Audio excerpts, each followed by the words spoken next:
Yo, what is up, everybody? Chris here from Fake Sports News, back at it again with another video. Today I'm going to be bringing you guys a quick recap of what happened during day one of the Stage 4 Major, as well as what you can expect going into day two. Sorry if my voice sounds a little bit weird. I'm like dealing with allergies, so I'm just kind of struggling. So kicking things off, we of course had the London Royal Ravens taking on the Seattle Surge. You guys know I was expecting the Ravens to walk away with it just based on their strength and respawn lately. And yeah, I mean, Seattle, they just looked really good. I did say yesterday that these are four players on LAN who have a lot of experience. Of course, Octane, Persini, Gunless, and Classic. And I did say that they could walk away with it due to the, inexperience of players like, of course, Afro and Paul X, who are essentially making their LAN debuts here. Paul played some challengers, but uh, that's not really a lot of practice for the pro scene. Playing against, random competition versus playing the best players in the world, just not the same. So it was really his land debut, for being honest. Very hard start, a very hot start. They start out 250 to 142 on APOC hardpoint, and then Ravens responded, winning raid S&D 6-4. Seattle won checkmate control 3-1, and then Seattle closes out 250 to 89 on checkmate hardpoint to win the series. So overall, it was a great standing, a great showing for Seattle.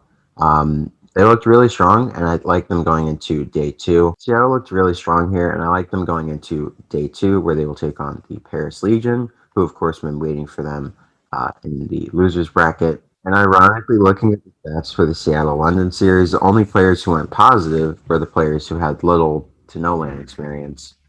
Shawnee went neg 23, he had a 0.68. Alex went neg 20, he had a 0.7. So those guys, the guys who you expect to do well on LAN, given the fact that they have a lot of experience, they really didn't perform well. While Afro had a 1.09, and of course Paul had a 1.15. So not really sure what to take from that. I guess it was just an off day for the Ravens. Hopefully they can perform better in the next LAN, of course, that being the Pro League. I believe the Pro League's on LAN. Maybe it's the next major alone, but I'm pretty sure Pro League Stage 5 is going to be on LAN primarily. Of course, on the Surge side, everybody fried. Octane at 1.7 KD. Octane at 1.7 KD. Meme time. Shout out to Octane, Goatane, Lantane, Pogtane, the man, the myth, the legend himself, with 84 kills and 49 deaths. My GOAT, Octane, while my backup GOAT behind Formal. Uh, so, of course, Classic had a 0.85, Gunless had a 1.04, and Persini at a 1.03. So, a very solid performance from Octane, Gunless, and Persini. In Classic, he just played his role very well, from what I saw. Yeah, he just played his role very well, and he complemented the team perfectly. This is what they brought him in for. And I'm rambling a little bit too much on this. So, on to the next thing. Yeah, so solid performance from Seattle across the board. Their stats looked really good. London, I would have liked to see them put up a more valiant effort, but what can you do? Sometimes you just come out and, you don't have it that day. So, very typical performance from Seattle. They looked great. And going into losers round two, of course, I like them to possibly win their series against Paris. They're bringing it together at the right time. Of course, in our second matchup, that being the battle for LA, we had some drama before the match started. Of course, Hook, he missed his COVID test, or he sent in the wrong COVID test because he wrote his name on it, but he misspelled his name somehow. I don't know. Confusing. Drama for the Thieves. Really sucks to see. But of course, they lost in a game five. Kind of surprising to me considering how they were playing. They were playing very, very, very well. But the Gorillas, they just responded when they needed to, and they played very smart. And of course, Game 5 is always going to favor the Gorillas. They are a search and destroy built team. So you let it get to a Game 5, I mean, that's what happens. And they want to control. So Gorillas just played smart. I don't necessarily think they make it past Mutineers, but they looked good in this matchup, and this was a good showing for them to kind of get the ball rolling again going into Stage 5, the last stage of the year, so they can maybe create some space between themselves and other teams in the 9 through 12 spots. But yeah, good showing for them. Of course, Thieves took the opening hardpoint 250 141, that being Gary. Gorillas responded by taking the raid S&D 6-5. They ripped off a few straight, I want to say. No, Thieves ripped off like 5 straight, and then Gorillas closed it out in round 11. On Gary Control, Gorillas won 3-1. They looked great on Gary Control, but they were also playing essentially a pickup team. And then Raid Hardpoint, Thieves smoked in 250 114. Then the Game 5 S&D on Miami. Thieves lost 6-3. Game 5 is Game 5. So Gorillas, they've been a really strong search team all year, and a pickup squad you don't really expect to win search because it's so reliant on strategies and just responses, and it relies on your teamwork and overall comfort on certain maps. So looking at the stats, honestly, Thieves should have won the series. Draws out a 1.06.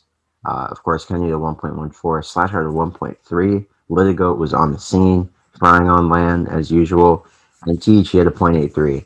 So honestly, I think at this rate they have to drop Tej. I don't mean to sound like mean, like getting on the guy, but they got to get rid of him at this rate. He's just holding them back. Like if they had Venom, Hook, Draza, and excuse me, Venom, Hook, Kenny, and Slasher, I feel like this team would be very complete. Venom, you guys know I loved him, not on this team in the way that they used him, but I really like him as a player, and I wanted to see him succeed. And I think with this iteration of the roster where they take out Tej and replace Venom with Tej, I think he'd have success. Or Draza in place of Tej. Draza's been frying in challengers. I mean, he had a great performance yesterday on land. He passed the eye test, so there's that. Now, on the LAG side, the only player that went positive was Chino with a 1.16. Everybody else is getting dogged. Apathy had a 0.88. Soul had a 0.91. Silly had a 0.8. So these guys realistically should not have won the series, but, they did. I mean, that just goes to show how strong their teamwork and their their composure is. Next matchup, you guys know why the, of course, sad Pepe is hyperimposed over my face right now. Um, Optic Optic. Yeah. I mean, that's it. That's the tweet. Optic. They did Optic things. And of course, in typical Cold War fashion, they gave up the Yeeks in 4K to the top team, as they always do. And yeah, it was 250 to 160 on Gary Hardpoint. Started out. Nice clapping. No ovation. Standoff S&D was 6-1 in favor of the Empire. Absolute stomping. And Checkmate Control, Optic's best control map, 3-1. I mean, they got bopped. That's it. Sorry, I just hit my mic. There's nothing really to add. Bopped.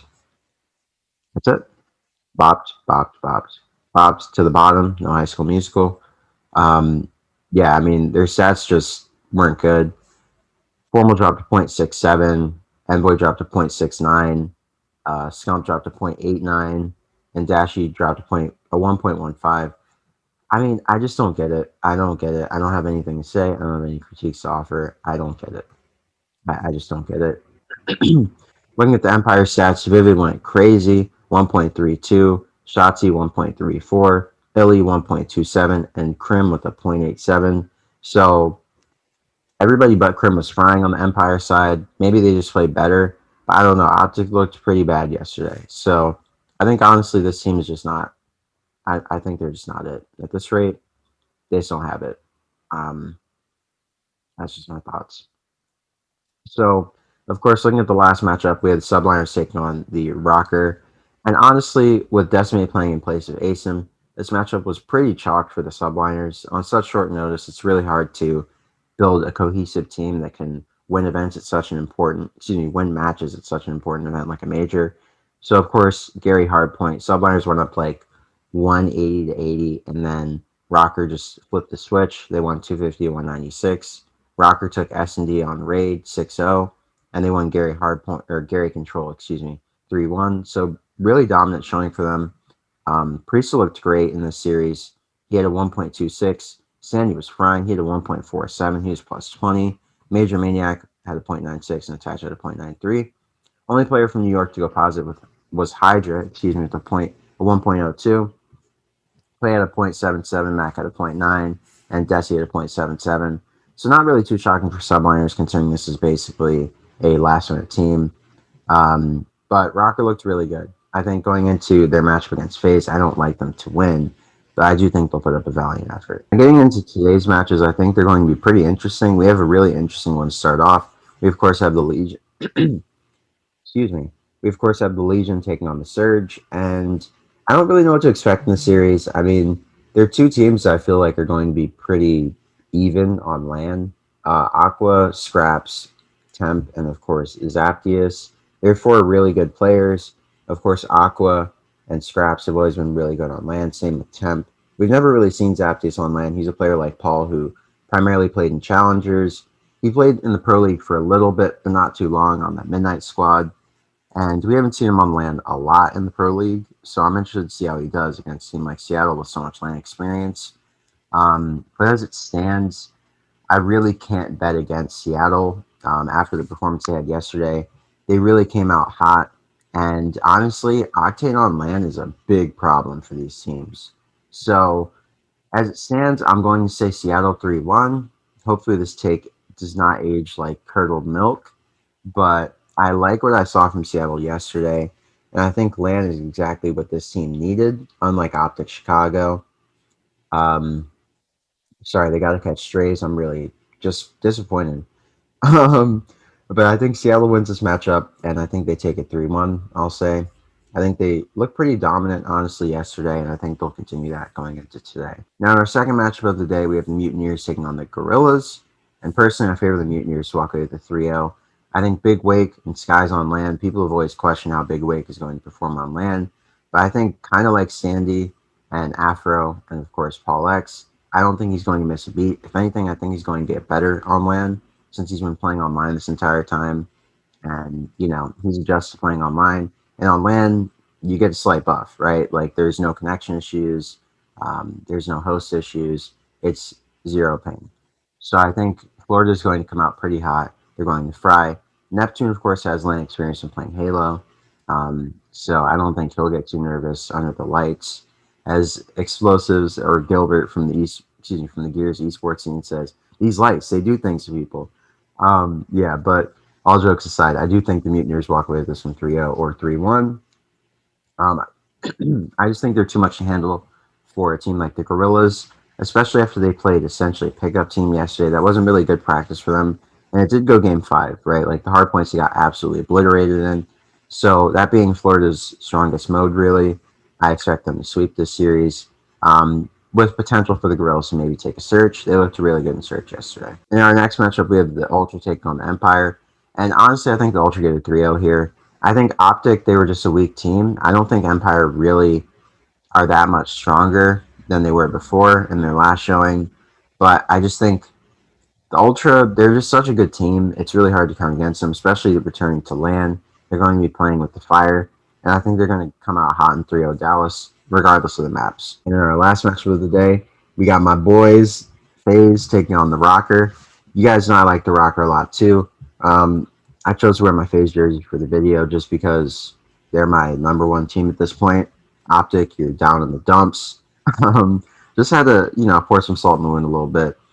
But yeah, I think Faze walk away with a 3-0.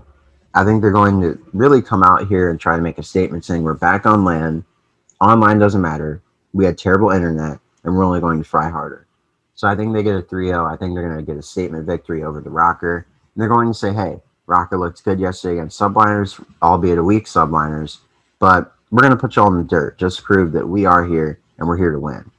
So yeah, guys, I think that'll be it. Honestly, I'm thinking 3-1 Seattle, 3-1 Mutineers, 3-0 Ultra, and 3-0 Faze. I think it's going to be a pretty good day of COD. We have land again. Dude, watching land was so hype. I miss going to lands. I got to go to, of course, the Faze homestand with my duo. Happy birthday to my duo, Corey, if you're watching this. And yeah, I'm looking forward to land coming back with crowds. That's going to be so fun. I can't wait to go to lands again. Meet all the fans like myself, pros, everybody. Just miss the environment. And yeah, I hope you guys enjoyed the land action today. It's going to be great. We have some great matches slated for today. And hope you guys have a great morning, noon, or night, wherever you may be on this beautiful planet. And I'll catch you guys on the next video. Once again, this has been Chris from Fix Pro News, and I'm signing off. Peace.